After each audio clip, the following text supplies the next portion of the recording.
Welcome to the Lift Oneself podcast, where we break mental health stigmas through conversations. I'm your host, Nat Nat, and we dive into topics about trauma and how it impacts the nervous system. Yet we don't just leave you there. We share insights and tools of self-care, meditation, and growth that help you be curious about your own biology. Your presence matters. Please like and subscribe to our podcast. Help our community grow. Let's get into this. Oh, and please remember to be kind to yourself. Hey, beautiful souls. It's Nat Nat here. You know what made me laugh this morning is looking at the 14-year-old twins both roll their eyes at me in synchronization. 10 years ago, I could have never imagined this moment. I was too busy trying to keep up with two preschoolers bouncing off the walls while battling with brain lesions and chronic fatigue and pain. Talk about a crash course in feeling your feelings. Let me paint you a picture. There I was, a mom to twins, dealing with overwhelming fatigue, chronic pain, and health challenges. Watching these two incredibly active, curious little beings who needed, well, everything. And there I was some days barely able to lift my head. You know what's been transformative in this journey for me? One of the tools that I use is finding Magic Mind. I actually discovered it during one of those mornings when my twins were bouncing off the walls and my brain felt like it was swimming through fog. As someone dealing with chronic fatigue and brain lesions, I needed something that could support my energy without those awful crashes we get from energy drinks. What I love about Magic Mind is how it helps me stay present with my children, especially during those moments when both twins need me at once, like this morning, and I had to tell them, whoa, I'm feeling overwhelmed. Let me take a moment. Like this morning, when one wanted me to complete a form, the other one is bombarding me with questions about homework. And that mental clarity, it's everything. It's become such a natural part of my morning rhythm, right there with meditation. And for anyone in our community dealing with similar challenges, whether it's chronic health issues or just the beautiful chaos of parenting, I want you to know about it. You can find Magic Mind at www.magicmind.com/lift-oneself. That's magicmind.com/LiftOneself and use the discount code LiftOneself20. That's LiftOneself20 to get that special discount. My community, my Lift One Selfers, means everything to me, and I only share what truly works in my own life. Speaking on what works, it was during those early challenging days that I realized how much my own childhood trauma was affecting my parenting. And even with the tools like Magic Mind helping my physical energy and the power of meditation and mindfulness, I discovered I needed to feel. You see, when you're parenting with chronic illness, especially parenting twins, there's this added layer of complexity to breaking generational cycles. Because not only are you dealing with your past trauma, you're also navigating this deep sense of guilt about your limitations. You see, you're also with chronic illness going through grief. And at times you're attacking yourself of what you once could do, yet you're not able to do right now. Anyone else been there where you're lying on the floor trying to engage with your children while your body is screaming for rest? Yet here's the plot twist. Those very challenges, the ones that felt like they were breaking me, they became my greatest teacher. The twins with their endless energy and perfectly mirrored meltdowns became my most powerful catalyst for healing. They pulled me into feeling authentically, which was messy. I really got to understand how to embody the words surrender and acceptance. We tend to have this definition of what it looks like and how to apply it while still being performative and perfect. Yet in the actuality, embodying this is messy. Before we dive deeper, let's ground ourselves together. I started doing this practice when my twins were 5, right on the living room couch amongst the chaos and noise, where I discovered more intimately the nervous system and emotions. Take whatever position works for your body right now.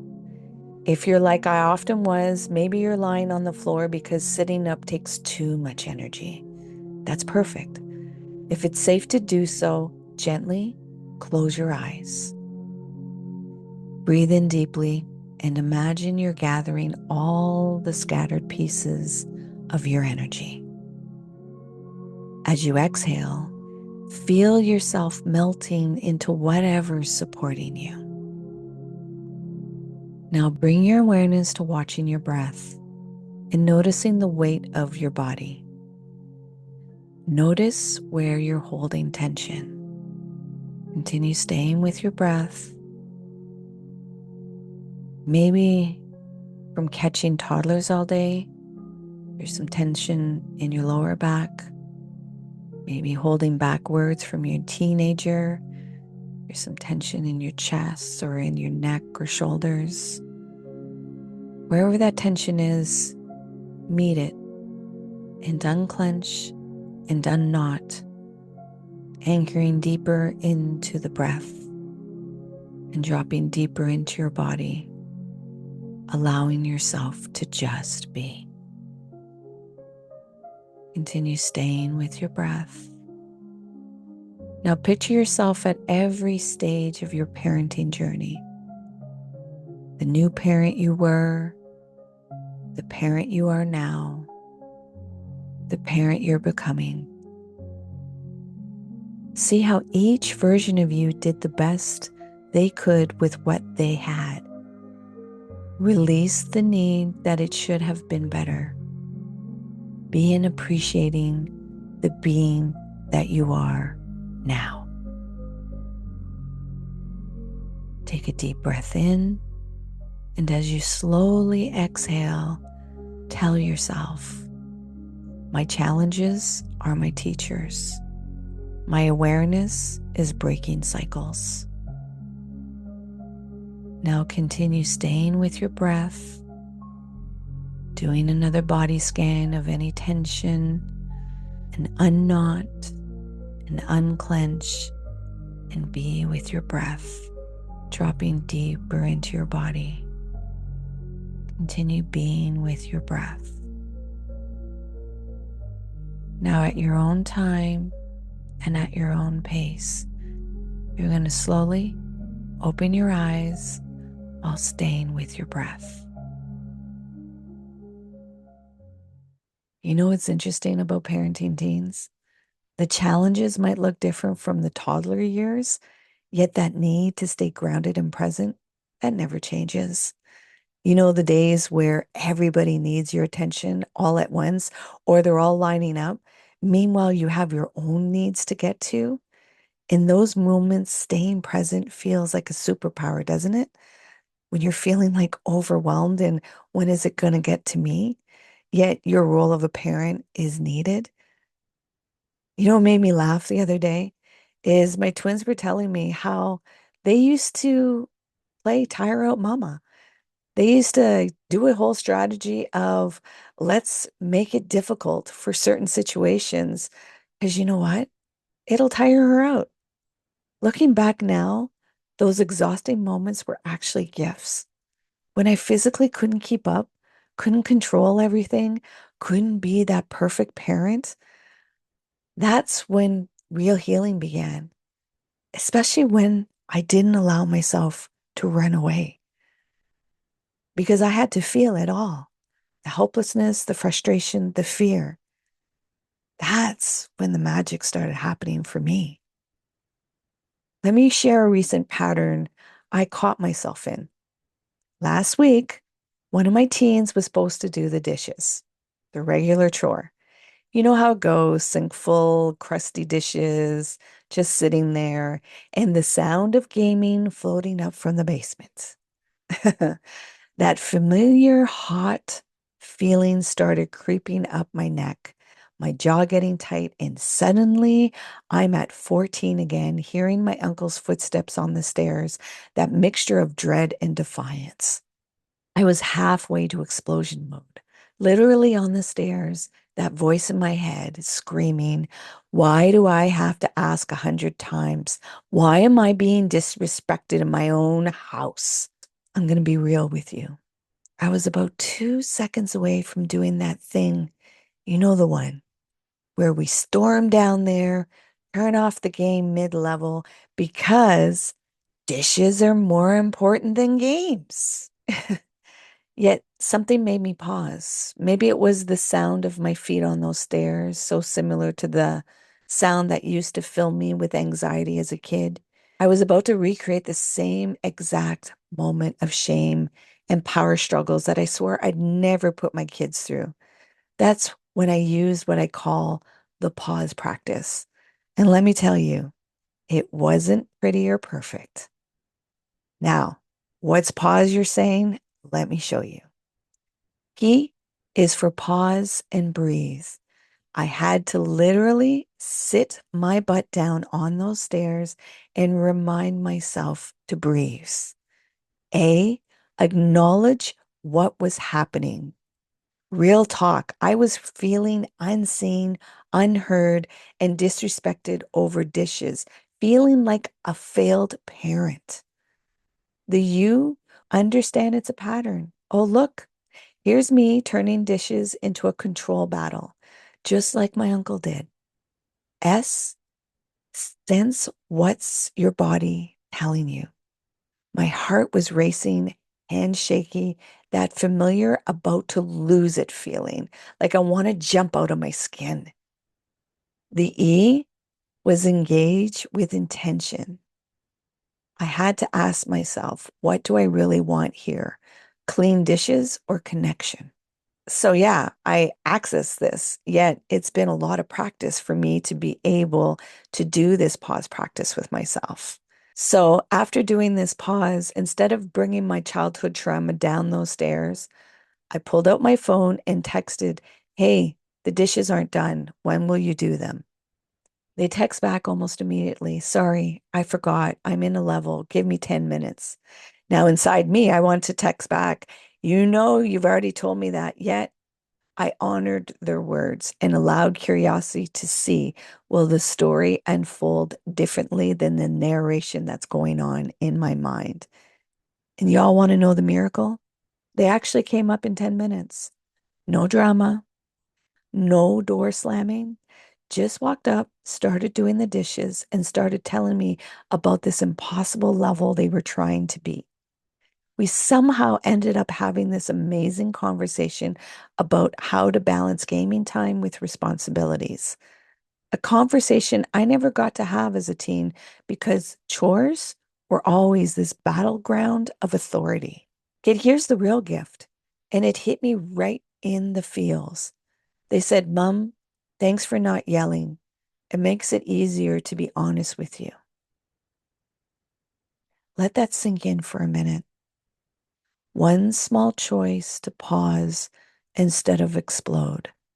And my child felt safe enough to be honest with me. Be honest of letting me know how they feel from my actions. That's how we break cycles. Not in the perfect parenting moments, yet in those messy, triggering on the stair moments where we choose to do it differently. Those dishes might have sat there a few minutes longer, yet the healing that happened in that moment, worth every crusty plate.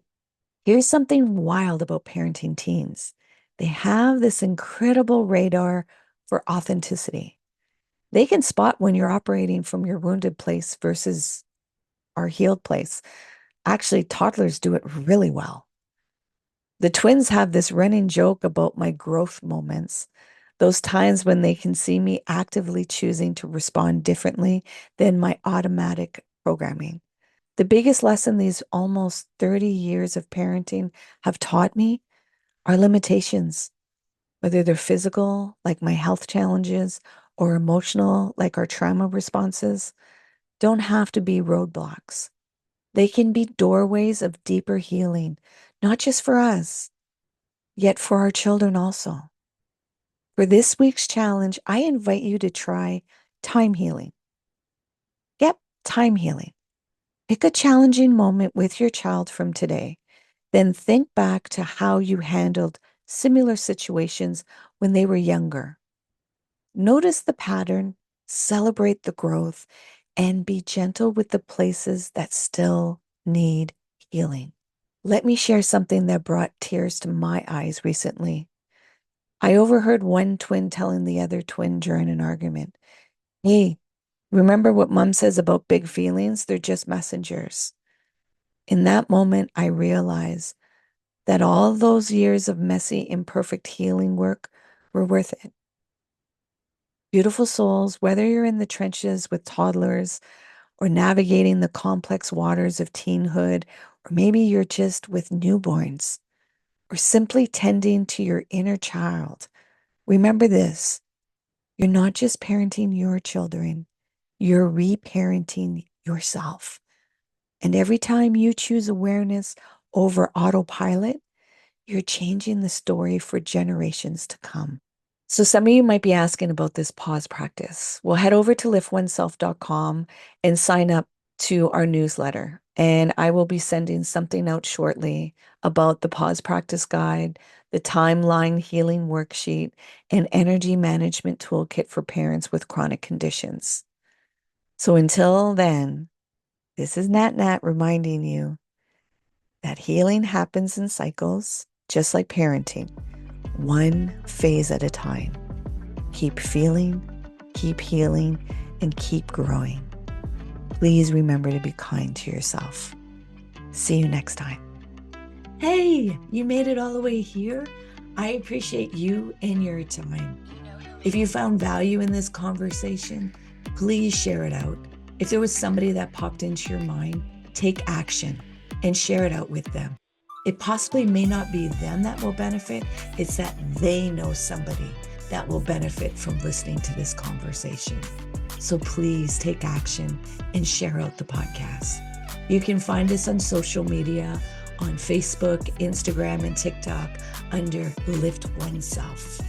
And if you want to inquire about the work that I do and the services that I provide to people, come over on my website, come into a discovery call, LiftOneSelf.com. Until next time, please remember to be kind and gentle with yourself. You matter.